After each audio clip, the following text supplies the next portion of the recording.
Jangan, saya sudah melaksanakan e-learning. Saya pernah survei dengan Dikti, perguruan tinggi yang melaksanakan e-learning. Itu hampir semua perguruan tinggi mengakui melaksanakan e-learning. Isinya cuma apa? Cuma PPT dipindah. Itu bukan e-learning. Itu tetap konvensional gitu. Tapi yang saya sebutkan materi e-learning tadi harus memenuhi unsur tadi. Ada materinya, kalau perlu ada PPT-nya tadi. Kemudian kalau ada PPT-nya, PPT-nya itu bunyi. Kalau di situ tulis seperti sekarang, saya bunyinya ini PPT-nya gitu. Jadi Bapak Ibu sekalian kalau sudah punya PPT, tinggal ngerekam saja suaranya. Jelasin masing-masing PowerPoint itu, kemudian suaranya sertakan di dalam modelnya. Sehingga pada saat orang klik materi itu, dia melihat PPT-nya, dia mendengarkan suara penjelasan Bapak Ibu sekalian. Akan lebih bagus lagi kalau Bapak Ibu sekalian menjelaskannya menggunakan video. Tapi kesulitan kami di lapangan kalau video, apa Bapak Ibu sekalian? Terlalu berat. Karena pasti besar materinya. Hal yang paling mudah gampang. Taruh saja di YouTube, kemudian di-linkkan ke YouTube. Ya. Atau dibikin seperti ini tadi. Dibikin online yang bisa dibaca offline. Jadikan CD, kirim CD-nya ke mahasiswa. Gitu ya, itu teknik-tekniknya. Kemudian infrastrukturnya ini juga nggak rumit amat.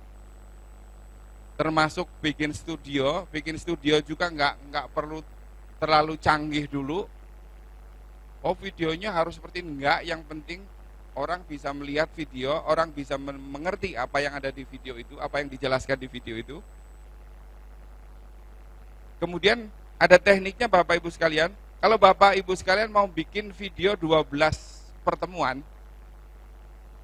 padahal video itu dibikin sehari, itu jangan sekali-sekali pakai baju yang sama. Setiap materi Bapak Ibu sekalian harus tampil berbeda. Jadi orang tidak bosen. Buka materi 1, bajunya masih putih, nggak pakai kacamata. Materi 2 masih putih kacamata, 3 kacamata, bosen orang. Tapi materi 1 bajunya putih, materi 2 bajunya hitam, materi ketiga pakai kacamata, materi keempat pakai topi, ya dan seterusnya. Sehingga orang sekalipun tidak merasa tatap muka langsung, orang merasa berbeda gitu. Ketemu Bapak Ibu sekalian dalam suasana yang berbeda. Coba bayangkan kalau kan materinya saya bisa bikin sehari selesai, betul. Direkam sehari selesai. Bapak Ibu selesai, mahasiswanya nggak selesai.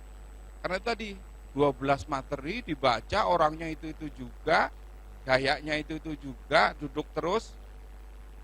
Termasuk gaya tadi, di samping bajunya beda, aksesorisnya beda, mungkin satunya sambil duduk, mungkin satunya sambil berdiri, mungkin satunya sambil apa, pokoknya variasi diperlukan agar orang tidak jenuh belajar materi Anda. Kira-kira gitu ya. Kemudian komunikasi.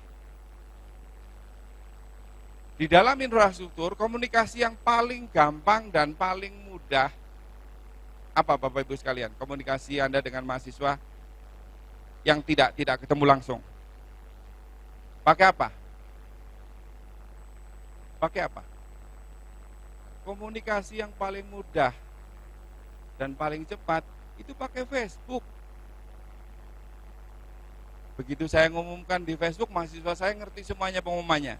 Tapi begitu saya ngirim melalui email, ada yang seminggu nggak dibuka, ada yang 2 minggu nggak dibuka.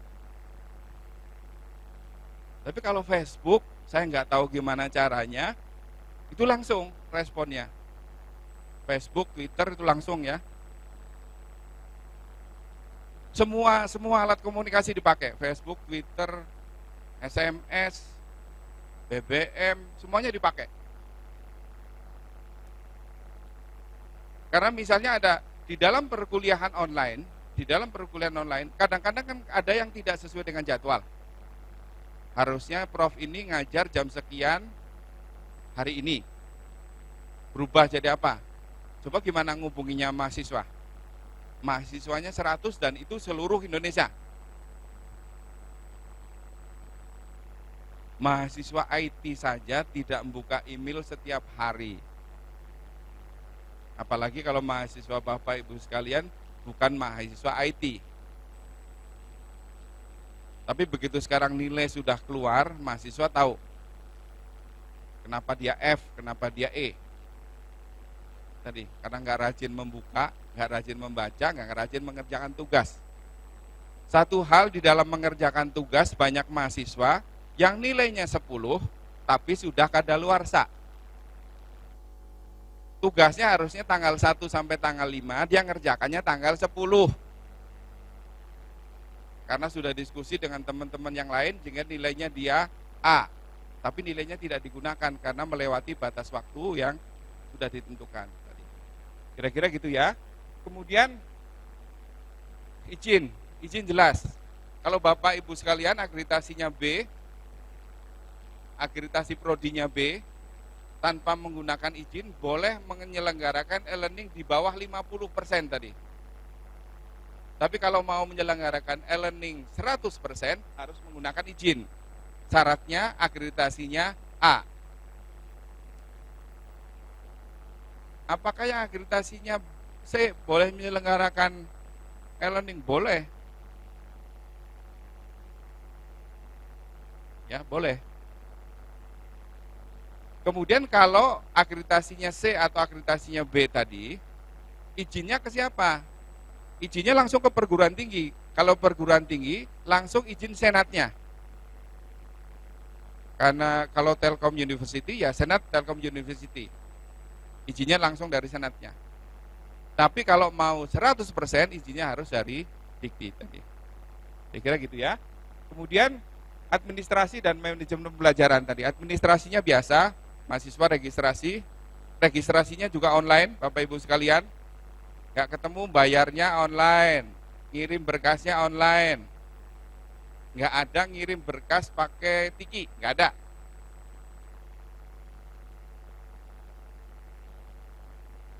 Ya, termasuk ngirim foto. Fotonya juga online gitu ya, tinggal di scan, kirim gitu ya. Kemudian administrasinya saya langsung mencontohkan saja di PJJ Aptikom. Administrasinya begitu sudah masuk di konsorsium, administrasinya saya serahkan ke perguruan tinggi. Perguruan tinggi akan mengeluarkan NIM-nya mahasiswa, dia akan mengeluarkan kartu mahasiswa, dan dia akan mengeluarkan surat keterangan. Ya, kemudian proses belajar mengajarnya diselenggarakan oleh konsorsium Aptikom. Kita kampusnya ada 2 sekarang. Kampus yang pertama ada di pintu Senayan 1, gedung D, lantai 10. Ya, langsung di sebelahnya ruang Pak Joko. Kampus yang kedua, ya karena kampus PJJ itu kan nggak perlu luas-luas beribu-ribu meter, cukup 3x4. Ya, cukup 3x4. Ada peralatannya di situ. Kemudian ada TV atau ada LCD, sudah. Karena tatap mukanya adalah dosen dengan TV atau dosen dengan LCD tadi. Di mana LCD dan TV-nya itu berupa wajah-wajah mahasiswa kita. Nanti akan saya beri contoh. Ya, kemudian proses belajar mengajar tadi. Ada yang sinkronus, ada yang asinkronus, ada tugas dan seterusnya. Next.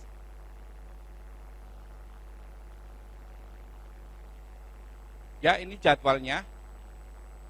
Kapan di launching, kapan di terus saja. Terus, nah ini yang berat bagi dosen adalah menyiapkan modulnya. Kalau sekelas Telkom University, nggak usah dosennya yang nyiapin. ada tim khusus yang nyiapin. Dosennya cukup nyerahin materi saja.